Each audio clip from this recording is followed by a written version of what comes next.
déjà, permettez-moi de remercier en tout cas tous les acteurs culturels de Thiès, y compris le ministre de la Culture à travers sa représentante, Mme Ndaye Khoudia Diagne, et le directeur du centre culturel régional de Thiès, M. Mbaye en l'occurrence, qui a bien voulu mettre à notre disposition ces lieux. Je ne manquerai pas également de remercier et de féliciter le comité d'organisation qui est composé d'acteurs culturels, mais également de membres du conseil d'administration de la SODAV et également de membres de la commission ad hoc régionale de Thiès. Quand je parle de commission ad hoc régionale de Thiès, cela matérialise cette démarche de délocalisation et de décentralisation qui s'est manifestée par cette démarche de proximité qui a consisté à organiser l'Assemblée générale 2023 à Thiès pour vous présenter le rapport de gestion 2022. Vous savez, la SODAV, c'est pour tout le Sénégal. Donc je pense que toutes les régions ont droit à abriter l'Assemblée générale. Et c'est pour cela que dans sa volonté de concrétiser la politique de délocalisation qui a été initiée par le conseil d'administration, donc il a choisi Thiès comme première région à abriter ce genre d'activité-là, c'est-à-dire une assemblée générale délocalisée et décentralisée. Donc, et ce que nous en avons retenu, c'est tout l'intérêt que les acteurs culturels de Thiès manifestent au travail que la SODAV effectue. C'est important pour nous. Et l'Assemblée générale, effectivement, nous a permis de revisiter les péripéties de l'année 2022, parce que vous savez, la gestion collective, c'est une péripétie quotidienne. Du 1er décembre au 31, du 1er janvier au 31 décembre, c'est chaque jour des défis, chaque jour des challenges, chaque jour, en tout cas, des projets à matérialiser, à concrétiser. Et dans ce qui constitue notre cœur de mission, vous avez eu à constater une hausse vraiment significative des perceptions. Plus de 838 millions. Ce qui est extraordinaire, compte tenu que les effets néfastes de la Covid sont toujours présents. Et même les spécialistes en économie le disant, il faut aller dans les horizons 2024-2025 en réalité pour que ces effets économiques néfastes s'estompent totalement. Et si la SODAV est parvenue à cela, cela signifie qu'effectivement en interne on a eu à développer une bonne politique de développement stratégique. Mais parallèlement aussi à cette perception, il y a ce qu'attend tout le monde. Les répartitions, c'est-à-dire la redistribution de droits, qui pour l'année 2022, en ce qui concerne les droits domestiques, étaient à 614 millions et poussière. Et confondus maintenant aux droits étrangers, c'est-à-dire des droits qui nous proviennent de l'étranger, parce que là aussi il faut que je m'arrête ici. Quand la SODAV effectue des répartitions, ne voyez pas ce que nous payons uniquement aux acteurs nationaux, mais également ce que nous envoyons à l'étranger, parce que nous sommes liés avec ces sociétés par des accords de représentation. Nous les représentons sur le territoire sénégalais, les autres sociétés nous représentent sur leur territoire. C'est dans ce sens-là que presque 300 millions, je veux dire 299 millions, nous a été envoyés, ajoutés aux 614 millions qui ont été redistribués. Donc les acteurs culturels se sont retrouvés avec plus de 900 millions, ce qui frise le milliard. Je pense que c'est extraordinaire pour une société africaine, surtout qui n'a que 6 ans d'existence. 6 ans en matière de gestion et de management, c'est la période de mise en place de relance. Voilà, et rien que sur les droits d'auteur, la rémunération pour copie privée n'est pas là. Les droits voisins ne sont pas totalement à point, bien qu'on a commencé timidement à percevoir.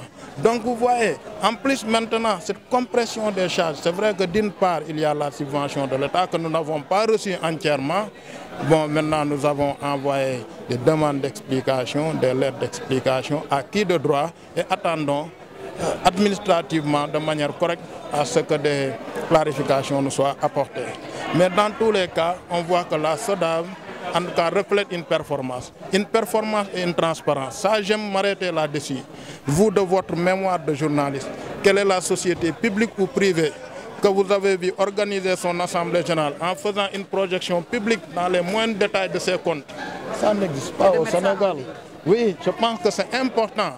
Et ce rapport sera disponible dans notre site web. Vous aviez tous assisté, le commissaire au compte est venu, tout le monde est venu, l'autorité administrative, le ministère, c'est-à-dire l'organe de titre technique, tout le monde était là et tout le monde a donné son point de vue. Je pense aussi que c'est une démarche de transparence. C'est pourquoi je pense que ceux qui avaient des doutes sur la démarche de transparence et de performance de la SODAV, je pense vraiment peuvent être rassurés aujourd'hui. Voilà en filigrane ce que je voulais dire. tout en rappelant aux acteurs culturels que le combat pour la concrétisation de la rémunération équitable est leur combat à tous. Tout le monde parle de pétrole au Sénégal. Le pétrole des acteurs culturels, c'est la rémunération pour copie privée. Il faut se battre pour pouvoir l'avoir. C'est une prérogative que la loi a accordée. Et cette loi, c'est l'Assemblée nationale du Sénégal qui l'a votée, qui l'a adoptée. En conséquence, quand une loi et des prérogatives sont accordées à des tierces personnes sur la base d'une loi nationale, je pense qu'il est du devoir de l'État de tout faire pour que celle-ci soit concrétisée. Voilà ce que je voulais dire. Nous sommes venus représenter en effet le professeur Alioune Sow, ministre de la Culture et du Patrimoine historique, en tant que tutelle institutionnelle de la SODAV, participer à cette assemblée générale ordinaire en tant que tutelle bien sûr. Et je pense qu'après avoir suivi les différentes présentations sur les différents points évoqués, ce que nous avons noté, c'est vraiment une amélioration, beaucoup d'innovation de la part de la SODAV. Et vous avez certainement entendu tout à l'heure que beaucoup de sujets concernant la copie privée, la subvention de l'État et la rémunération équitable aussi ont été évoqués, des points aussi importants car le ministère de la Culture aussi a un regard sur ces dossiers. Donc ils ont été évoqués et l'intérêt pour nous c'est de voir que la SODAV, après une année d'exécution de leur budget, rend compte à ses sociétaires. Donc c'était important pour nous d'être là et de noter tout le progrès qui est en train d'être fait par ces sociétés. Certainement, des préoccupations soulevées, vous les avez évoquées. La tutelle ne va pas laisser la SODAV continuer dans ses difficultés, malgré les efforts fournis. Je tenais juste à rappeler, et nous l'avons dit tout à l'heure, que ces questions sont actuellement prises en charge par le département de la culture. Si nous revenons sur la copie privée, je le disais tout à l'heure, toutes les dispositions ont été prises pour que cette mise en œuvre puisse se faire, parce qu'il faut le dire, la loi a été votée depuis longtemps. Donc c'est juste la mise en œuvre qui fait défaut pour le moment, mais quand même qui concerne plusieurs départements ministériels. Vous comprendrez pourquoi ça prend autant de temps à être exécuté, mais nous sommes sur la bonne voie. Je le disais tout à l'heure, ça a été présenté en Conseil des ministres et tous les éléments nécessaires ont été transmis au ministère concerné. Nous sommes aujourd'hui optimistes et espérons voir très rapidement une issue. La directrice ginnaaw bi nga teewalee le professeur Alioune Sow, ministre de la Culture et du Patrimoine historique, tey lan mooy jàngat bi li nga gisee développement agir muy gulet ñu génn ko Dakar mais surtout tawa ji fi soulevé yan réponse la si mën a waaw dañuy am mbégte tey teewee assemblée générale ordinaire bu SODAV ndax ñaari fànn déjà ñu ngi ko def hors de Dakar muy nekk lu am solo acteurs yi nga xam ne ñu ngi ci goxu Thiès mën a profiter tamit ci formation bu ndaw bi nga xamante ne directeur bi def na ko sànq mais bu loolu weesoo tamit décentralisation bi dafa am solo donc suñu dellu see ci point yi nga xamante ne abordé neen ko fii bi ñu génnee ci présentation wu budget yi ak activités yi dafa nekk yi génnaat mooy copie privée ak subvention bi état bi accordé ak tamit rémunération équitable donc suñu ñëwee ci copie privée bi nga xam ne fi mu nekk nii moom la ñëpp di waxtaanee damay rek fàttali ne que